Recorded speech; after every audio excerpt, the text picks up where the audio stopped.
Bom dia para todo mundo. Eu gostaria, é com muita alegria aqui que eu apresento hoje a doutora Mariana Zorron, que ela é endocrinologista pediátrica e doutora pela pós-graduação da saúde da criança e do adolescente aqui da Faculdade de Ciências Médicas da Unicamp. Ela é médica assistente, né, atua no setor de ambulatório da pediatria e tem tido uma participação robusta aí no atendimento, na assistência de pacientes pediátricos, e também uma participação importante no ensino da graduação, de alunos de graduação e de residentes. E ela vai falar hoje sobre um tema muito interessante, atual, e que o pediatra precisa saber, que são os disruptores neuroendócrinos. Boa aula, Mariana, um abraço. Bom dia. Queria agradecer, né, pela oportunidade de estar aqui fazendo essa aula.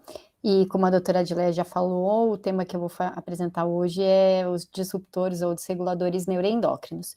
Bom, então, como a doutora Adileia já falou, né, o tema de hoje são os desreguladores neuroendócrinos.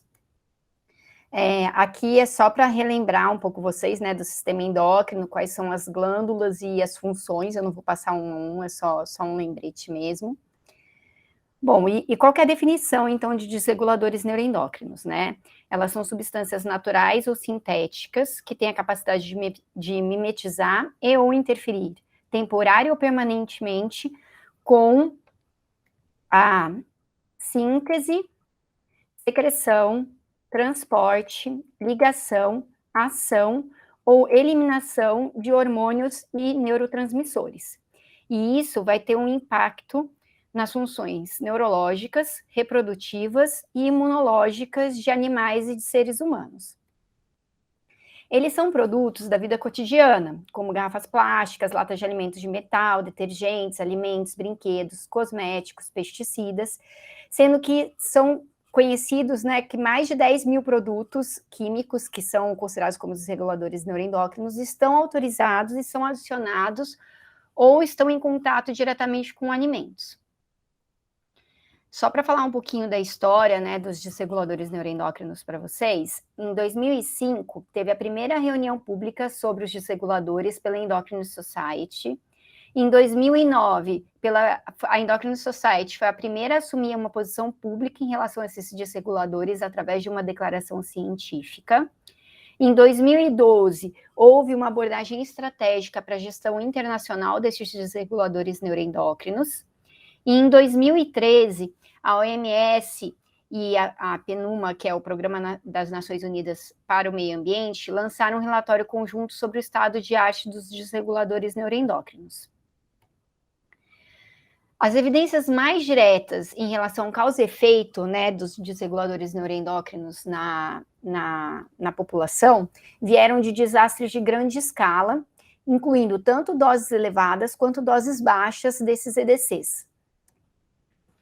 Aqui são alguns exemplos, né, desses desastres em grande escala que ocorreram, que foi a explosão de uma fábrica de dioxina na Itália. No Japão e Taiwan eles observaram distúrbios congênitos e deficiências neurocognitivas em crianças nascidas de mulheres que consumiram óleo contaminado ou foram diretamente expostas às dioxinas durante a gravidez. E em 2013, na Índia também houve uma contaminação de óleo com organofosfato. Nós sabemos que mais de 24% das doenças são atribuíveis a fatores ambientais. E com o aumento, né, da produção e utilização dos EDCs, a gente tem observado também um aumento de incidência crescente nas doenças endócrinas e de distúrbios neurocomportamentais pediátricos nos últimos 20 anos. A biomonitoria, que é uma medida de substâncias químicas em fluidos e tecidos corporais, mostra que quase 100% dos seres humanos têm alguma carga química corporal. Então, tem detecção de EDCs no corpo. Aqui vão alguns alertas, né, em relação aos EDCs. A exposição tem um risco aumentado durante o desenvolvimento pré- e pós-natal imediato, porque é o período que os órgãos e sistemas neurais estão em formação. E que mesmo níveis baixos de exposição podem causar anormalidades endócrinas, principalmente se ela ocorre nessa janela de desenvolvimento crítico, pré- e pós-natal imediato. Os efeitos adversos, eles podem ser transmitidos para gerações seguintes, e os efeitos podem não ser aparentes até um período mais tardio da vida. Os EDCs, eles vão afetar a neurogênese, a diferenciação, migração e conectividade neural.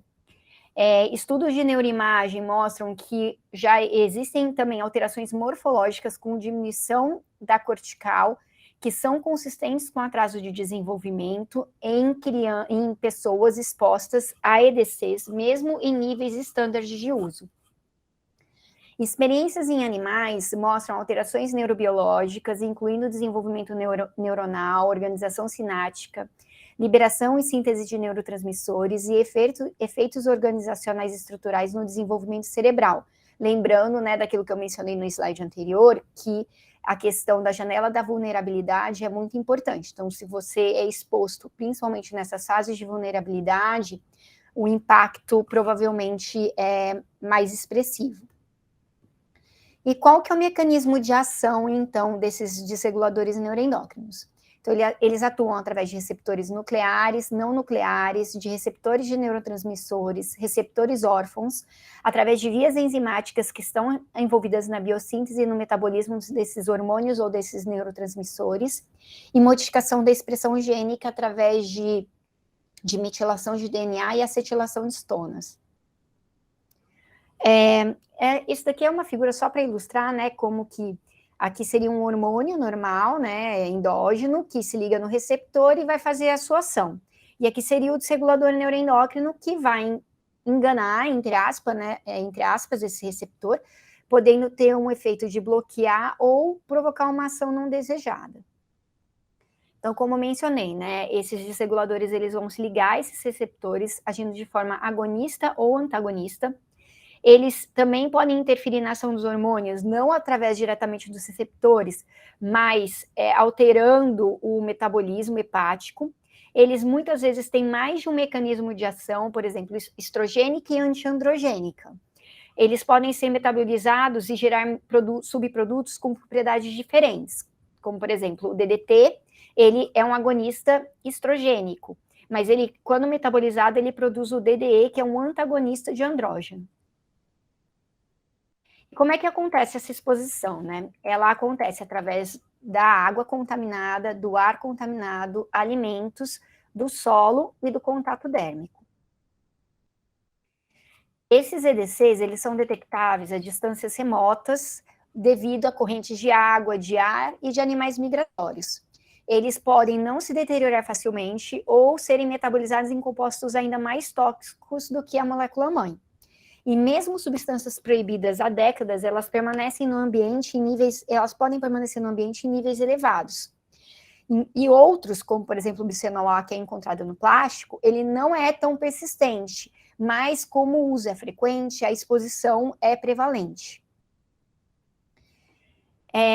Os efeitos de diferentes classes, eles podem ser aditivos ou sinérgicos.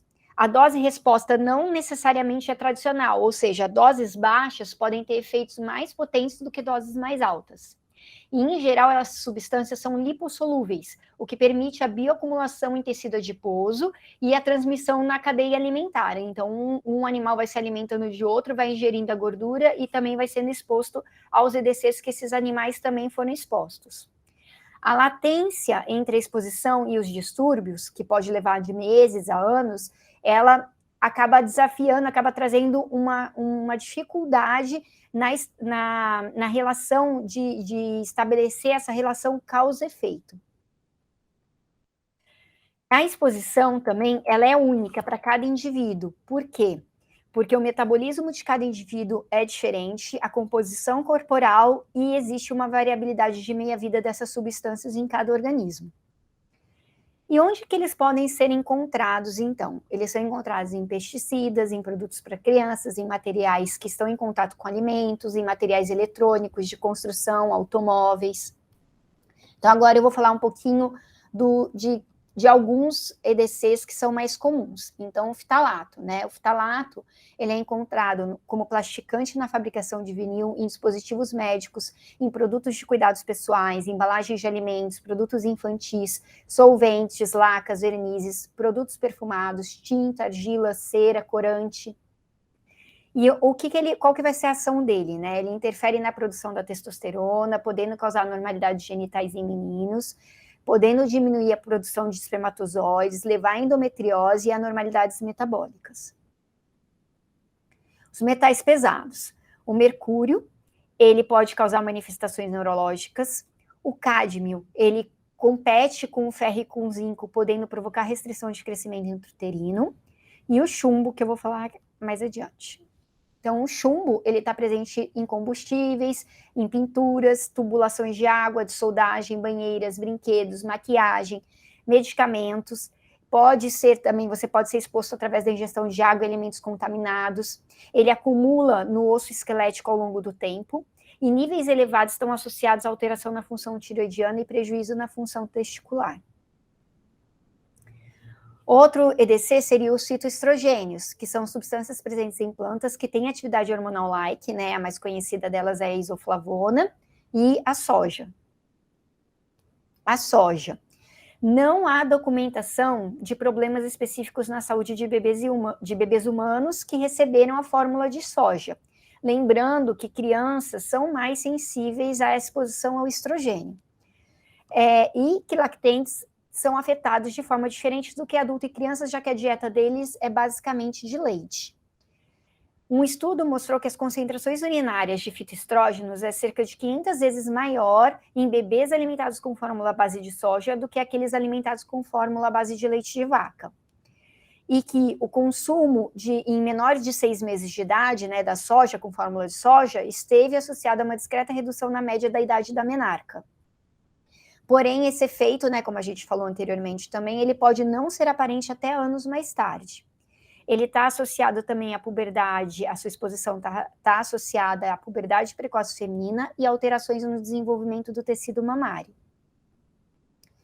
Em relação aos pesticidas, o DDT foi um dos primeiros EDCs reconhecidos, né, e dependendo do tempo de exposição e do órgão, ele tem efeitos estrogênicos e antiestrogênicos. Eles são lipofílicos, então são depositados no tecido adiposo e pode passar através de animal para animal na cadeia alimentar. E eles são neurotóxicos. O bisfenol A, ele é um produto químico que é utilizado na produção de plásticos. Ele tem efeitos sobre o cérebro, comportamento e próstata de fetos, bebês e crianças. É um mimetizador estrogênico, sendo que 95% das pessoas têm níveis mensuráveis de BPA. Os parabenos, eles são utilizados como preservativos em cosméticos, alimentos e medicações porque têm uma ação antimicrobiana, eles são facilmente absorvidos pelo corpo e podem interferir nos receptores PPAR. Eles podem modular a atividade de enzimas que metabolizam os hormônios, por exemplo, a aromatase, e interferir na esteroidogênese. A lavanda, né, esse estudo aqui do JCM de 2019, ele mostrou, né, a associação de telarca prematura e ginecomastia pré-puberal em indivíduos expostos a produtos derivados da lavanda. E aí o que ele conclui, né, que eles relataram casos de telarca prematura que se resolveram com a cessação, né, a retirada de fragrâncias, de exposição a fragrâncias contendo lavanda. Bom, um outro assunto aqui que eu acho que é bem importante, né, principalmente para os pediatras, é em relação ao uso de pomada de assadura e de testosterona gel, que está ficando muito comum, né, rotineiro, pais e mães de pacientes usando testosterona gel. E esse artigo aqui também de 2019, ele mostrou, né, a associação de uma pubarca prematura devido ao uso exógeno de testosterona gel ou uso intenso de pomadas de assadura. E aí, né, a conclusão do estudo é que o uso não intencional, né, porque muitas vezes esses pais estão utilizando principalmente a testosterona gel sem muita orientação, então eles acabam não sendo orientados de que quando faz esse uso, a roupa de cama, a roupa de banho tem que ser lavado separado, não pode aplicar essa testosterona numa área que possa estar em contato com a criança. Então, vamos supor, a mãe aplica no antebraço e fica com essa criança no colo, ou põe na coxa e fica com essa criança no colo. Isso acontece, a passagem dessa testo para essa criança, e pode acontecer virilização. Então, que o uso não intencional, né, de pomadas androgênicas tópicas e o uso intenso de pomadas para assadura, ela pode levar a uma pubarca precoce e virilização. Então, isso tem que ser pesquisado durante a história clínica para você evitar investigações desnecessárias. Aqui eu trouxe uma figura para vocês verem a diferença de como é uma pubarca quando a criança é submetida a testogel, que seria o androgel, e a pomada de assadura. Então, vai ter diferença na característica, na localização, e se tem clitoromegalia ou aumento peniano. A pomada de assadura, a localização dos pelos vai ser mais aonde há a aplicação da pomada, e esses pelos são mais finos. E você não tem clitoromegalia ou aumento peniano. Já quando tem exposição a androgel, né, a testo, você tem uma amplificação mais distribuída, com pelos mais grossos, e você tem clitoromegalia e aumento peniano. Agora eu vou falar de alguns efeitos desses EDCs, tá? Eles podem causar, né? Estão associados, na verdade. A relação causa-efeito não consegue ser determinada, mas só uma relação de associação. Há quadros de obesidade, porque eles podem interferir no metabolismo e na função dos adipócitos, ou seja, sendo obesogênicos. Eles aumentam o número e o tamanho desses adipócitos. Eles levam a uma alteração dos hormônios que regulam apetite, saciedade e preferência alimentar. Alteram a taxa metabólica basal, o metabolismo lipídico, a sensibilidade insulínica desses indivíduos. E os potenciais EDCs envolvidos com a obesidade são BPA e parabenos. Uma outra coisa que é interessante é essa espiral viciosa dos disruptores endócrinos obesogênicos, porque você tem essa exposição, você vai ter um aumento de peso, esse aumento de peso, né, como eu mencionei no slide anterior, essas substâncias, elas acabam alterando o apetite, a saciedade, a preferência alimentar. Então, esse aumento de peso vai fazer com que haja mais exposição, que vai ter mais tecido adiposo para acumular esses disruptores, mais exposição, aumento de peso, mais tecido adiposo, mais exposição, e assim vai numa espiral viciosa. O diabetes, né? Os EDCs parecem estar associados a uma resistência insulínica, a diminuição de função de células beta. Essa diminuição de função de células beta foi evidenciada através de BPAs, de estudos com BPAs em roedores, e os potenciais EDCs envolvidos são BPA, que é o bisfenol A, fitalato, dioxina, metais pesados e pesticidas. Também podem estar associados à dislipidemia, né? Os estudos feitos com cobaias de exposição perinatal por fitalatos mostra um aumento de ácidos graxos livres e diminuição de HDL, e isso, juntamente com a obesidade e a predisposição ao diabetes, pode gerar uma síndrome metabólica. Efeitos na puberdade. Eles dependem da janela de exposição, do sexo desse indivíduo e dos compostos que foram expostos. Os fitalatos, eles estão associados à puberdade precoce, diminuição de função testicular, com diminuição de produção de testosterona. Bisfenol A, dioxina, pesticidas e dietilbestrol, a diminuição de efeito androgênico por diminuição na síntese de testosterona, podendo se manifestar com micropênis, criptorquidia ou hipospádia. E a associação de EDCs com qualidade do esperma ainda é controversa. Em relação à tireoide, tem alguns EDCs que interferem na captação do iodeto pela anis, como o cloreto, o tiocianato e o nitrato. Outros que inibem a tireoperoxidase, como a isoflavona, principalmente encontrada na soja. O perclorato, que está presente em combustível de foguete, fogos de artifício, que é um contaminante de água potável e que pode ser utilizada, né, para irrigação de alimentos e tem estabilidade ambiental. Ele é encontrado em níveis elevados no leite materno, lembrando que crianças são mais vulneráveis a deficiências de hormônios tiroidianos, né, que elas estão naquela fase de desenvolvimento do sistema nervoso central importante cujos hormônios tiroidianos são muito importantes para esse desenvolvimento. Os fitalatos, a exposição precoce também em gestantes poderia também causar um impacto pior, né, lembrando daquelas janelas de vulnerabilidade. Os pesticidas, que vão levar a uma alteração do eixo hipotálamo e hipófise tireoide em neonatos. E o que se viu é que a tireoidite autoimune em adolescentes, a ocorrência dela é 2 vezes maior se houve o consumo de fórmula de soja quando crianças. Esse slide aqui é só para mostrar, né, os grupos de EDCs envolvidos com a ação no eixo hipotálamo hipófise e em quais momentos esses EDCs poderiam estar atuando no eixo hipotálamo hipófise. Que a gente pode ver aqui que é praticamente em todos os níveis, né? Bom, os efeitos também dos EDCs podem ser efeitos neurológicos através de vários mecanismos, como mudança na biossíntese e no metabolismo de esteroides, metilação de DNA, alterações dos receptores dos hormônios.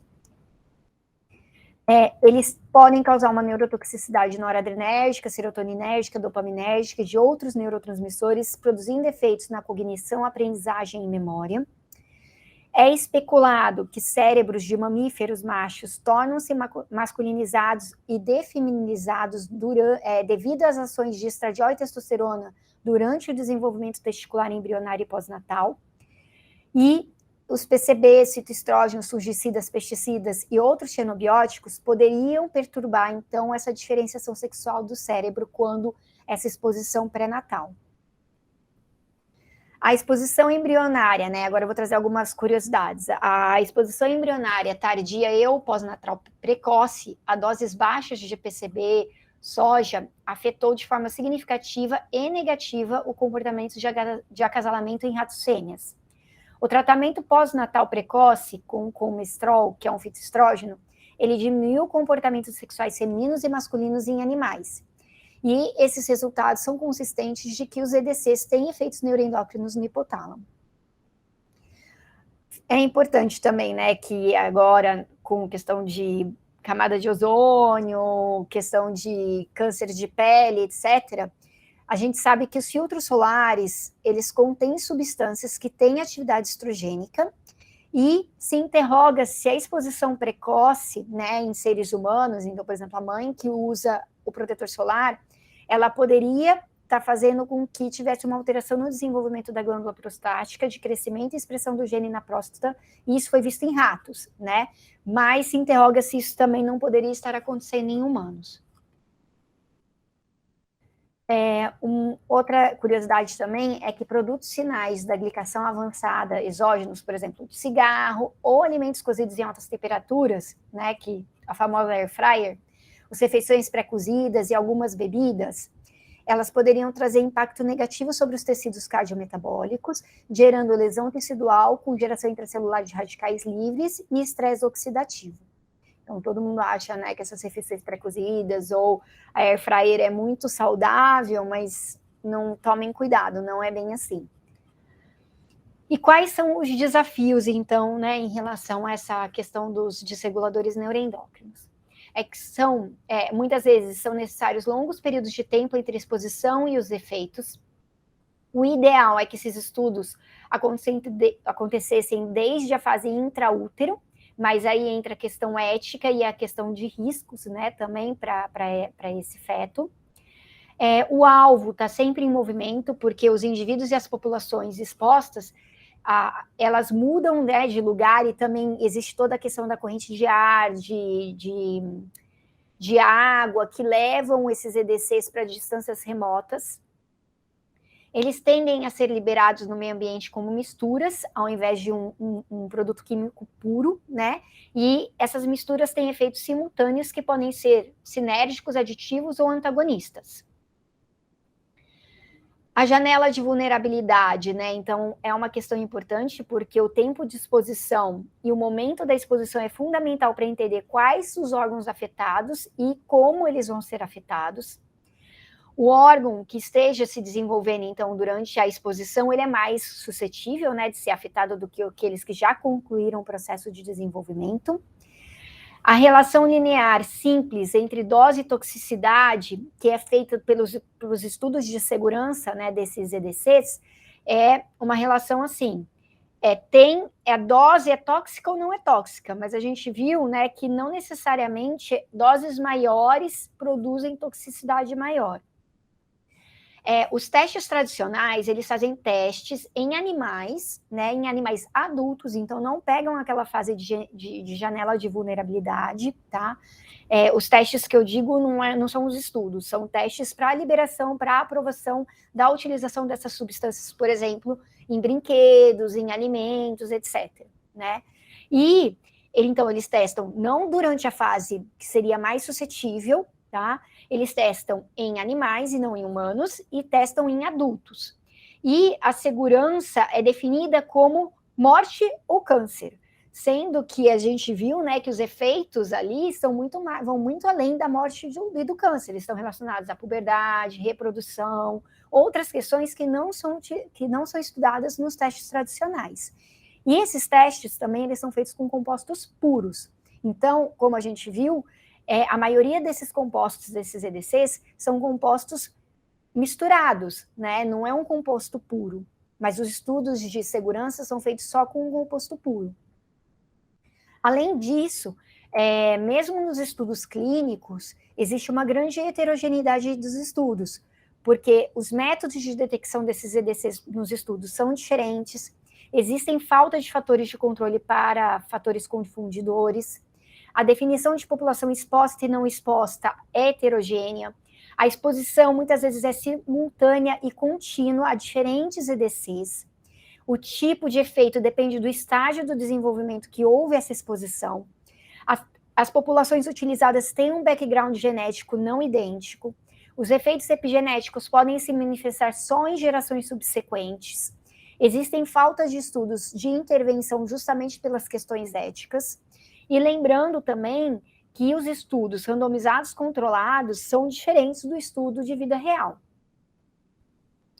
E agora, focando um pouquinho mais na pediatria, né, quais seriam os desafios na pediatria? A maioria desses contaminantes, como a gente mencionou, eles são lipossolúveis. E as crianças têm uma grande, né, a dieta delas nos primeiros meses de vida é basicamente leite, então elas poderiam estar sendo mais expostas. Elas têm uma área de pele por quilo corporal maior do que o adulto, propiciando uma maior absorção desses contaminantes. Eles frequentemente estão com mãos e levando objetos à boca. Eles também ingerem mais água e alimentos e respiram maior quantidade de ar por quilo de peso do que os adultos. Eles brincam mais próximo ao solo. E eles também têm níveis de fração livre aumentadas porque eles têm níveis de proteínas séricas diminuídas. Então, a fração livre é aumentada nos lactentes. Eles se encontram justamente nesse período de vulnerabilidade de desenvolvimento, eles têm pouca compreensão do perigo, eles também têm uma maior expectativa de vida, são incapazes de evitar as exposições e também têm um tempo maior de exposição pelo maior tempo de vida. E quais são as recomendações, então, para os pediatras da Academia Americana de Pediatria e da Sociedade Brasileira de Pediatria?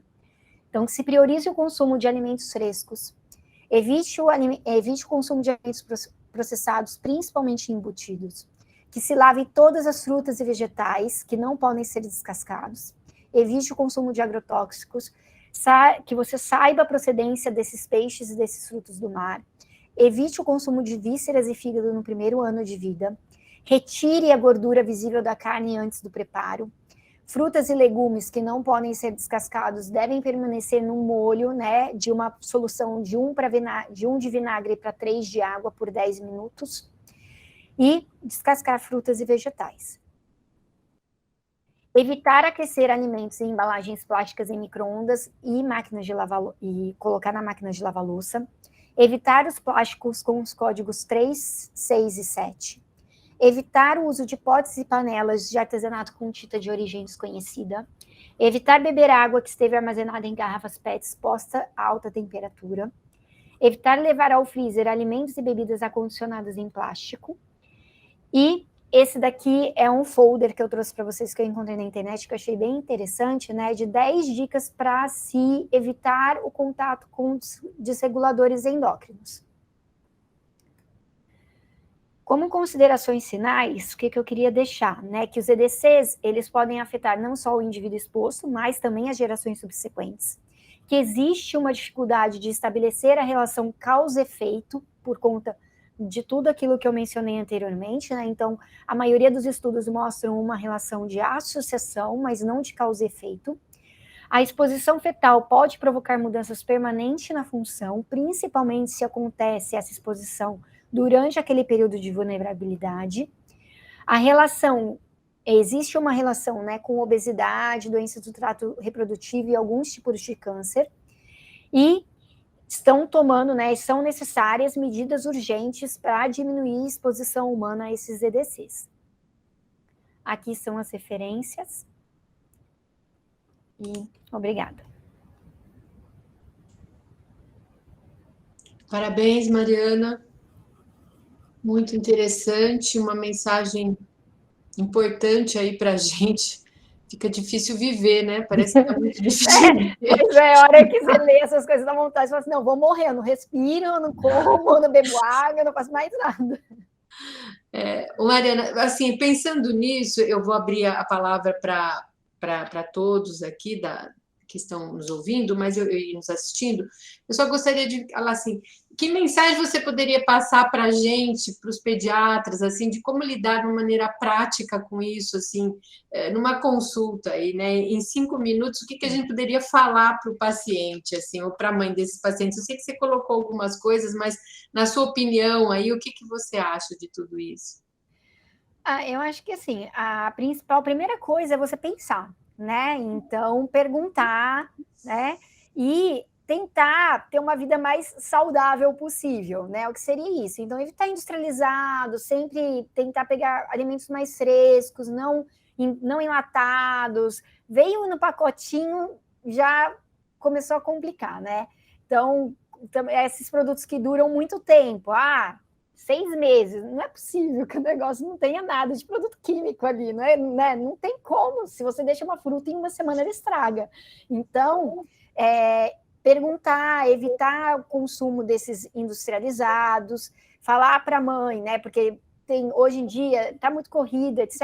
E muitas vezes tem muita mãe que compra alimento já pronto, congelado, esquenta no micro-ondas, né? Brinquedo de plástico, tem vários estudos mostrando que crianças que brincaram, que tiveram mais exposição a brinquedos de plástico, comparado com aquelas que têm brinquedo de madeira, de panela, outras coisas assim, tem uma idade de puberdade um pouco antecipada, a menarca antecipada. Então, é óbvio que não dá para a gente tirar tudo, porque senão a gente não vive. Mas tentar tirar o dia a dia mesmo, né? Alimentos processados, o filtro solar, tem a questão do câncer, mas tem filtros de barreira, né? Você não precisa usar o produto químico em si, tem os de barreira. Você não precisa ficar meio-dia na praia torrando. Você vai antes das 10, você vai depois das 4, né? E colocar assim, agrotóxico. Dependendo da população, acaba sendo difícil, que são ainda produtos mais caros, né? Mas pelo menos se a mãe conseguir comprar aqueles que tem, por exemplo, tomate, pimentão, que a gente sabe que tem mais agrotóxico, morango, evitar o consumo ou deixar pelo menos de molho, descascar o alimento, acho que são coisas que no dia a dia, com o tempo, né? Porque a criança está sendo exposta, ela vai ser exposta a isso 80 anos, né? Não é uma exposição que são 5 anos, é a vida inteira dessa criança. Então, acho que são esses cuidados que a gente tem que ter. E realmente, a gente, não sei, né? Acho que vocês também devem ter notado muito, assim, como aumentou a quantidade de diagnóstico de autismo, de endometriose, infertilidade, hipotireoidismo, puberdade precoce, assim, é uma progressão geométrica, assim, aumentou absurdamente nesses últimos anos. Com certeza, acho que essa é a grande mensagem. Eu gostaria de abrir a palavra